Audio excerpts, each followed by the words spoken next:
I'm Larry Ray, President and CEO of American Manganese Inc., listed on the TSX Venture, ticker symbol AMY, A-M-Y, with proprietary patents in the U.S., China, and South Africa. Our focus is on recycling lithium-ion batteries for electric vehicles. China recently legislated the responsibility for recycling onto their electric vehicle manufacturers and importers. For more information, please visit AmericanManganeseInc.com or phone me, Larry Ray, at 778-574-4444.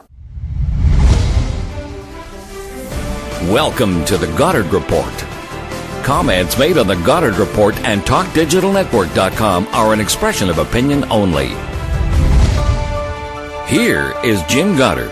My guest is Jordan Bateman, the BC Director of the Canadian Taxpayers Federation. Welcome to the show, Jordan. Hey, thanks for having me, Jim. For people who aren't familiar with the Taxpayers Federation, can you just give us a little thumbnail before we get into the interview? Yeah, we're a nonpartisan, nonprofit organization.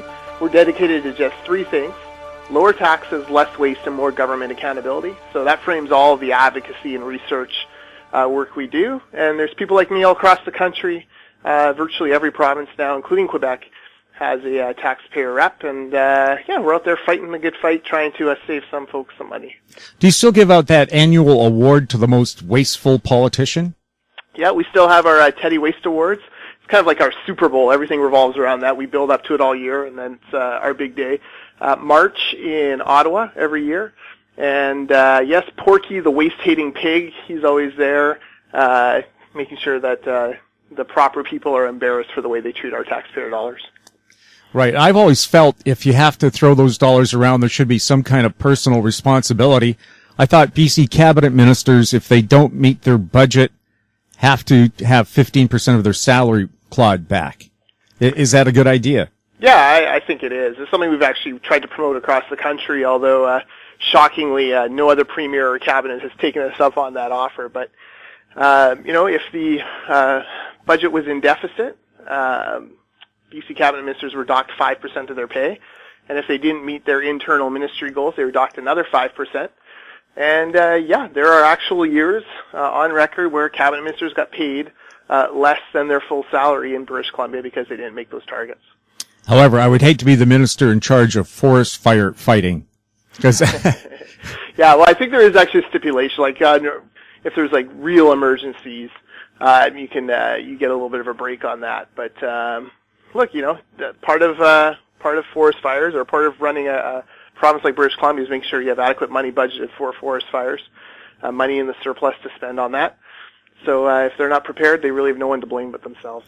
Well, I'd also think if it's an honest budget, and if you have a year like we've had so far with fewer forest fires in BC, why not take the surplus and put it into next year's budget? Pay it forward. Yeah, that's something that we've always suggested is, budgets are really about, in the simplest form, budgets are about envelopes, right? And if you picture on your desk 1,000 different envelopes with certain amounts of money in it for all your different spending plans for a year, if you didn't spend all your money for Vancouver Canuck tickets that you had budgeted, you might save that and roll it over to the next year, hoping they make the playoffs so you can splurge on a bigger ticket. The same could happen in government, where you have those envelopes rolling over year, and if they don't spend the money, they transfer it to the next year, knowing that sometimes forest fire season is bad, sometimes it's okay, like this year, but it's good to have that money ready. We'll have more with Jordan Bateman right after the break, and we'll be talking about that controversial 15% foreign buyer tax in BC. GEM International is a new diamond explorer in the richest diamond producing country in Africa, located next to the fourth largest producing diamond mine in the world. International Spotlight is on an 1109 carat diamond recently discovered in Africa by a fellow Canadian junior with a proven operator and finance team. GEM International trades on the TSX Venture Exchange, symbol GI. Visit us at gemdiamondmining.com. In Goddard we trust. Welcome back. We're speaking with Jordan Bateman. Jordan, the introduction of this 15% real estate tax on foreign buyers was sprung on British Columbians without any hint of a warning. And 15%, perhaps a little harsh. And what's more, my sources told me prices in Vancouver were already coming down without any government help. Is this a sledgehammer to kill a fly? Yeah, I think it is. And it's a recurring problem in BC politics. So one of my little summer hobbies is every summer, or all through the year, I collect out-of-print BC history books, biographies of premiers, historical events. I save them up for the summer, and then I spend all summer reading 7 or 8 of these books. This year I've been reading a couple by Bill Vander Zalm, one on the HST fight and one on his time as premier. In both he defends bringing in the hated property transfer tax. And these are written before the current market upswing. And he says, we brought this in because Asian investors were coming into Greater Vancouver area, spending a lot of money and raising the cost of housing outside of what, everyday British Columbians could afford. So they bring in this tax. And man, I was just really struck at how his language around this was almost identical to Premier Clark's when she announced the tax last Monday. Almost word for word, the same kind of concerns. And it really got me thinking that here we are 30 years after that tax came in, and it solved absolutely nothing except made housing more expensive because, of course, Vander Zalm's tax, which was targeted at the top 5% of homes, now applies to virtually every property in the Lower Mainland across British Columbia, and that targeted tax has become an everybody tax. So it really shows you that rushing tax policy, never a good idea, and when you have a new 15% investor tax, we don't know what the goal is. We don't know what the government's hoping to accomplish. Are they hoping to accomplish lower prices? Are they hoping to accomplish, a big tax payday or both? Or, what's the measurements? We don't know why they picked 15% and not 12% or 17% or 20% or whatever. There's a lot of loopholes as well. This is a policy that just feels really rushed, and that never makes a good tax policy. Well, apparently a new poll shows that 90% of Vancouverites believe the tax is a good move. However, 70% of those same people don't believe it will work. They will find loopholes. Well, the 90% number, it's almost a joke, right? Because there's nothing more popular than a tax on someone else. So I'm in a neighborhood where we're in non-strata row homes, and everyone has either a burgundy or a black door, except for us, we painted ours bright blue. Well, do I really think anyone in the black or brown doors would be terribly concerned if a tax came in on people with blue doors? Of course not. You don't care about taxes on other people. More power to them. It's not on you. That's why that tax seems so popular in its early days. But as the ramifications unfold, as we realize that, either it won't have an effect on prices, in which case people will deem it a failure, or it will, and people will lose some of the equity in their home, which will make people upset. I think there's going to be a lot of spillover out of this that maybe the government doesn't expect. Right, and as you said, a tax on someone else. I guess it's just like Trudeau's proposal to put a new tax on people who make over $200,000. That's a very small group of people in Canada. Yeah, that's about the top 3%, I think, and bluntly, a lot of them seem to work for government these days. A tax on someone else is always very popular. That doesn't make it the right tax policy, especially long term. And what worries me is often those highly targeted taxes. We know what's going to happen. People are going to find their way around this tax. So there'll be, expansions to it, more language written on it, and it'll catch more and more and more people. And pretty soon that, especially that targeted tax can become an everyone tax, in which case then we're all in trouble. Well, people like Garth Turner, former National Revenue Minister, now a consultant at Raymond James, he has called it the crash tax. He said psychology is so important in sales, and if people around the world think Canada is now closed to foreign investors, it could freeze out real estate across the nation. Yeah, and we need to step back and think of the ramifications of that. Not everyone who has bought a house in the Lower Mainland the past 2 or 3 years is a foreign national. Of course we know thousands and thousands of Canadians and British Columbians have bought homes. And maybe they've bought them at slightly inflated prices. Maybe they've taken out a big mortgage, hoping that prices continue to rise. Well, do we really want to plunge them underwater? I mean, these are the kind of things that really damage the U.S. economy.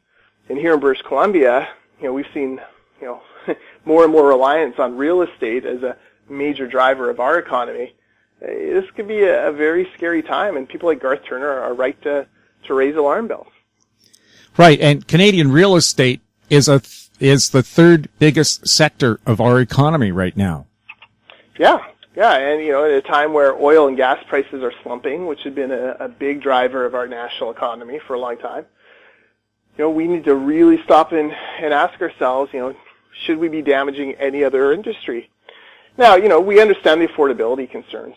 What I was surprised about was the same day Clark announced this tax, the Urban Development Institute came out with a report saying that there are 70,000 new homes stuck in municipal red tape in the Lower Mainland.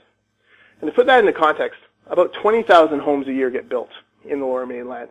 So essentially 3.5 years worth of supply stuck because of slow bureaucracy, red tape, NIMBY attacks, all the things that slow down new construction. And you just wonder, right, like if you could get those 70,000 units into the market faster, would that do more, or would that be a healthier way of addressing affordability rather than just outright banning a certain class of people?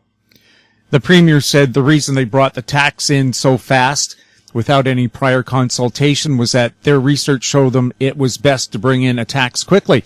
But how come it took her a year and a half to take the HST off our bills? Yeah. Well, and where is this research? I mean, they've spent 2 years preaching against precisely this kind of tax. They actually made the case against it over and over and over again. And then, almost on a whim, they flip-flopped and brought it in.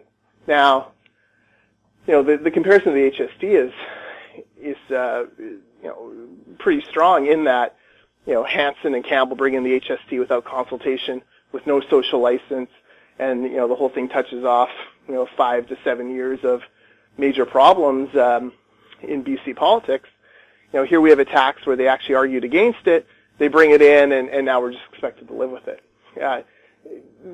They just haven't made the intellectual case for this tax. Well, what about the carbon tax? No proof that that's done anything to reduce gasoline consumption either.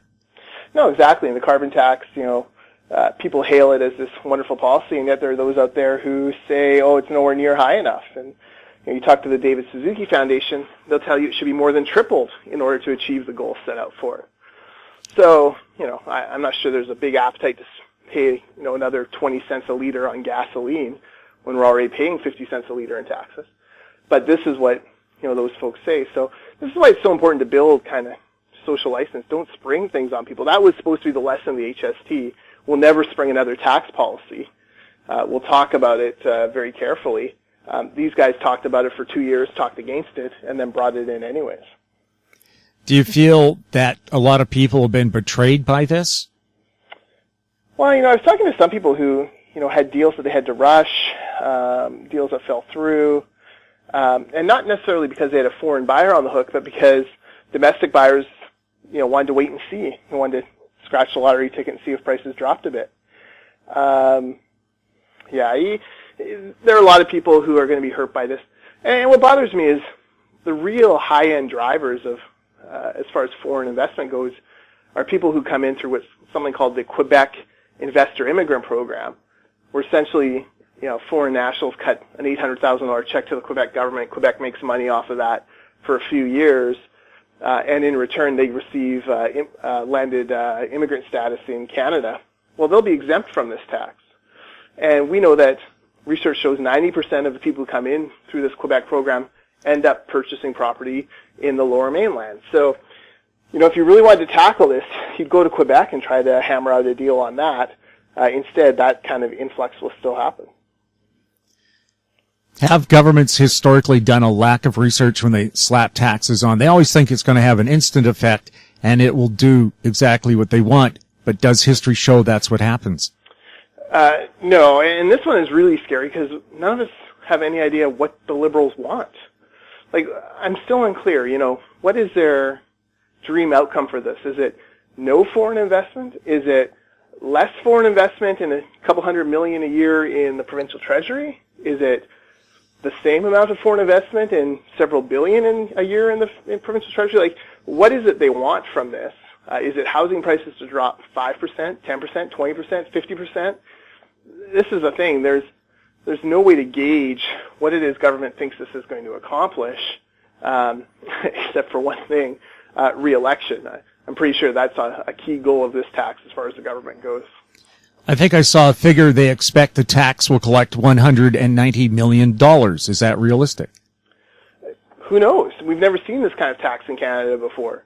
You know, it may collect far less as, you know, savvy investors find a way around it, or decide to buy property in Squamish or Whistler or the Okanagan Valley or Abbotsford or ALR land. You know, there's lots of different options still if you wanted to buy land in BC and avoid this tax. So it may be less, it may be more. Look, maybe it just doesn't matter to a billionaire, right? Like if I'm buying a $10 million property or a $5 million property, another $900,000 in taxes, who cares? This isn't about the asset. This is about getting my money out of China. Maybe it doesn't matter. But this is a problem. We have there's like no documentation on this. There's no explanation from government. This is what we think this will accomplish. So it's very difficult for us to determine if they're going to meet their goals. The NDP claims a major land developer in Vancouver was tipped off about this tax by Christy Clark. Yeah, well, he denies it, and you know, I'm not sure what will come of that. I did find it interesting that it was such a close secret even within cabinet. Apparently only a handful of key cabinet ministers even knew it was coming. One wonders why that level of secrecy was necessary in cabinet. But yeah, I mean, if someone outside the circle knew ahead of time, that's a big concern. At the same time, you know, I've read and heard Mr. Rennie speak on several occasions, and I don't think, you know, nothing he said ever said, you know, indicated that this tax was completely off the table. In fact, from time to time, he had suggested that maybe it would be an interesting way to go. So, you know, in hindsight, it was a surprise it came that day, and it was 15%. But I don't think it was really a surprise to a lot of people giving the polling numbers around housing affordability that they would decide to do something drastic. So it'll be interesting to see what comes out of that. And the old appearance, better to appear to be doing something than nothing. Well, yeah, May 9th, 2017 is the provincial election. So we're, 9 months away.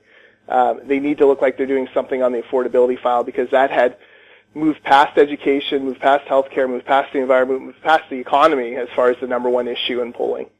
Jordan, thank you so much for being on the show. Hey, anytime. Thanks for having me. You're listening to The Goddard Report on TalkDigitalNetwork.com. Find us on Twitter at TalkDigitalNet. Our popular YouTube channel is Talk Digital Network. Questions for the show can be emailed to info@HowStreet.com. I'm Jim Goddard. Thanks for listening. Comments made on The Goddard Report and TalkDigitalNetwork.com are an expression of opinion only. The Goddard Report is available online and mobile at TalkDigitalNetwork.com. The Goddard Report is a production of How Street Media Incorporated.